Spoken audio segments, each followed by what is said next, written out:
You gotta know when to hold 'em, know when to fold 'em, know when to walk away, know when to run. So can you guess by that song what we are talking about today?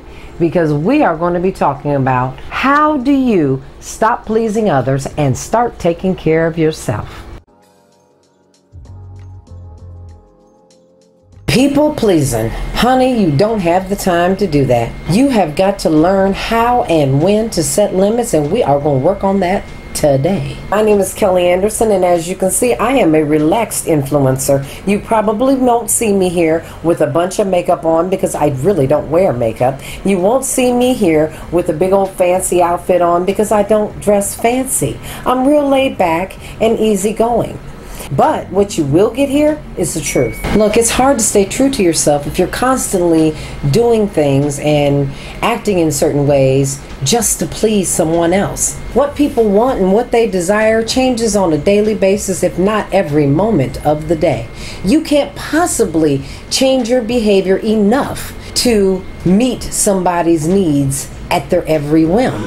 It's simply impossible.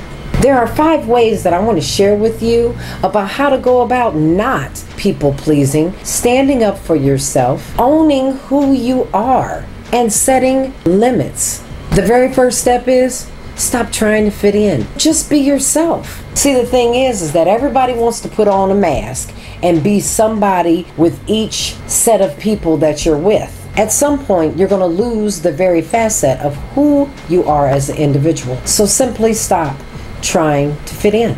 Secondly, learn to say no. I know it can be difficult, especially if you're someone that is a people pleaser, because you want to do things that make people smile. You want to do things that make people more comfortable. But the reality is, at some point, you have to start setting some limits for yourself. It's simply okay to say no. You don't have time to do something, or maybe you don't even want to do whatever somebody's asking you to do. And there's nothing wrong with saying, no thank you, I'm so sorry, I simply don't have enough time in my schedule for any more commitments. Or you can say, look, this month I've decided that I'm not going to overcommit myself where I can't really involve myself 100% in all the things that I decide to take on. So if I take on one more thing, I feel like I won't be able to do it justice. I simply can't do it right now. Those are a couple good ways for you to start learning how to set limits. Hey, if you haven't been here before, but you enjoy the content, can you do me a favor? If you hit the like button, I know you like it. If you hit the subscribe button, it'll really help me out quite a bit.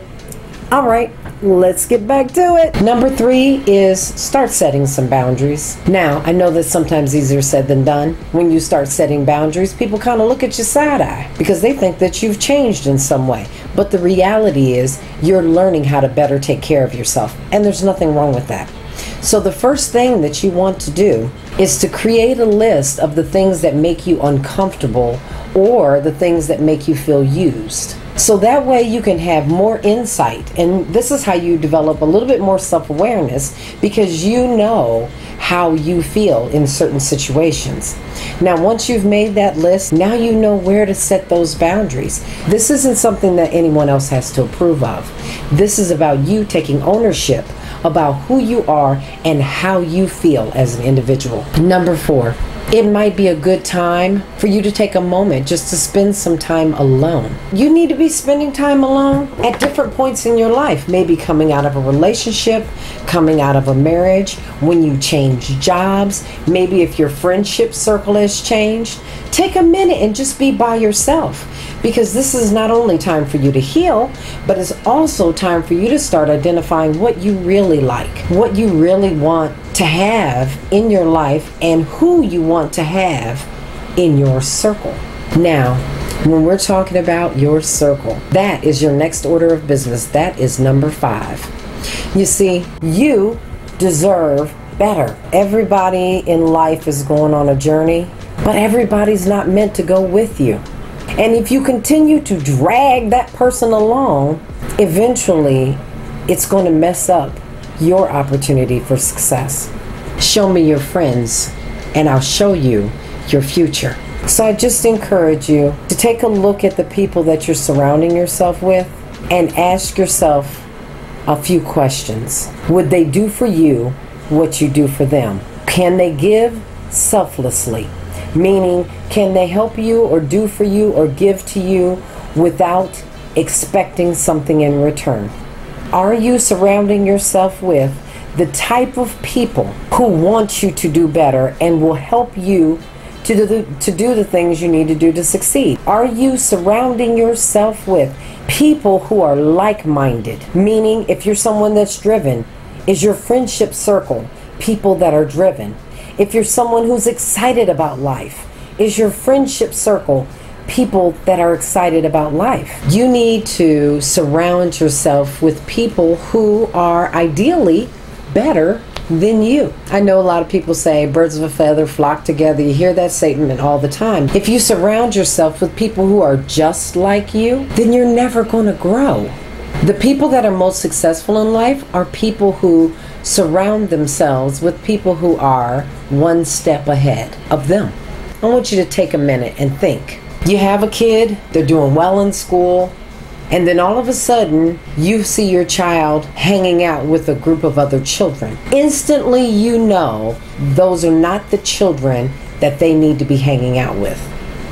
And why do you say that? You say that because you know that your peers have a huge influence over how you feel, what you think, what you eat sometimes, because you'll eat out in groups and everybody will kind of eat the same thing or go to the same kind of places. They'll have a big influence on your culture. They have a big influence on your perspective.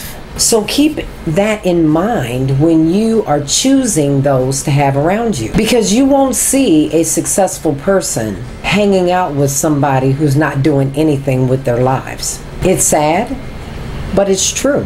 But if you're going to be successful in your own right, whatever that means to you, then you're going to surround yourself with people who are forward thinking, people who are trying to do more. If you know that your desire is to be health conscious, then you're probably not going to spend as much time with your friends who are couch potatoes. You're going to surround yourself with people that are trying to get out there and exercise. Maybe people who have physically changed their diet in some way. That's who you'll hang around. If you're someone who wants to be in a better mood and you want to feel better about yourself and the things around you, even if things aren't going well, you're probably not going to benefit from surrounding yourself with people who are negative. And maybe their glass is always half empty when you need someone who can look at the glass and say it's half full. If you can just answer just those simple questions, it will help start guiding you to making better decisions about your friendship circle.